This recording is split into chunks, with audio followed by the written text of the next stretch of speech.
Welcome back to Northwest Elite Spirit, the channel you come to train your mind, body, and spirit. I'm Coach Brian. If you haven't hit that subscribe button yet, do that now and make sure to ring that notification bell to stay up to date on all of my newest releases. This is Cosmic Awareness from Encounters with the Nagual, Conversations with Carlos Castaneda by Armando Torres from the chapter An Impersonal Organism. Carlos explained, the objective of the rule of the Nagual is to generate parties, that is, self-aware organisms capable of flying into the immensity out there. Such organisms are made up by the sum of a group of warriors who have harmonized their individual intents. The purpose of that design is to perpetuate a non-human dimension of awareness. I asked, non-human? Carlos answered, that is it, a dimension in which personality is no longer the aim. Human beings are unable to enter and remain for any extended length of time inside the realm of cosmic awareness, the state which Don Juan called the third attention. Either we leave the third attention and forget, or we stay in it and melt into that unfathomable sea. But the power that governs us has found the way to get around this limitation by creating organisms in which individual entities work as members.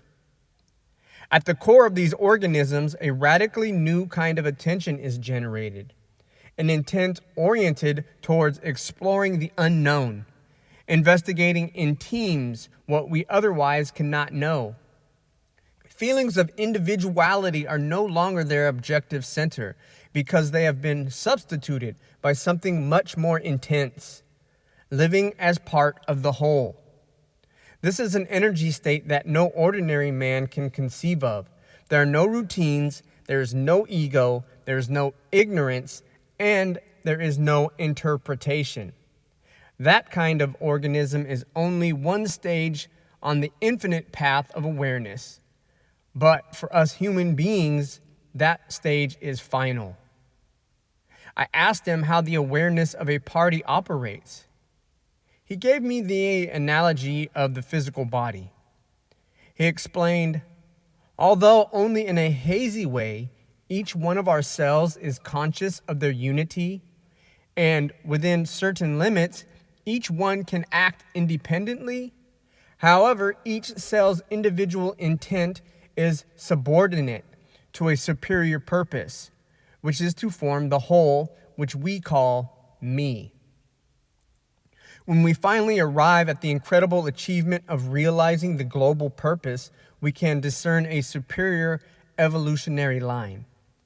We perceive the possibility of being integrated with our complementary energetic beings, creating a form of life whose purposes are as far from the concerns of the daily world as the awareness of a single cell is from our totality.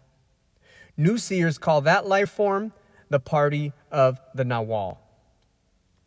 I asked, who are our complementary energetic beings? Carlos answered, human beings who possess luminous characteristics that complement each other. Energy is recurrent. It generates patterns that we all share. In general terms, it can be said that there are 4 basic luminous patterns with 12 variants synthesized by the Nagual man and the Nagual woman. As a tonal approaches the ideal luminosity for its type, it manifests a superior degree of awareness. When ideal models meet, they combine. The feelings of attraction among human beings can be explained as a result of the fusion of their energy molds. Normally, such a fusion is partial, but sometimes a sudden and inexplicable wave of sympathy occurs. A seer would say that an act of energy reciprocity has taken place. The warriors of a party combine in such a way that their relationship produces optimal results in the sense of gaining and accumulating power. It is difficult for a Nagual to find other individuals whose characteristic luminous bodies, who are available for his task. The usual is to find individuals whose tonals are deformed by the life in the world. But when a Nagual is able to integrate his party, the energy of his warriors will fuse. They will sacrifice their individuality for a superior goal, and returning to their previous isolation is no longer possible. It would only mean death for them. You might say that a party is not composed of individuals, but is rather a single living organisms with capabilities that are not human.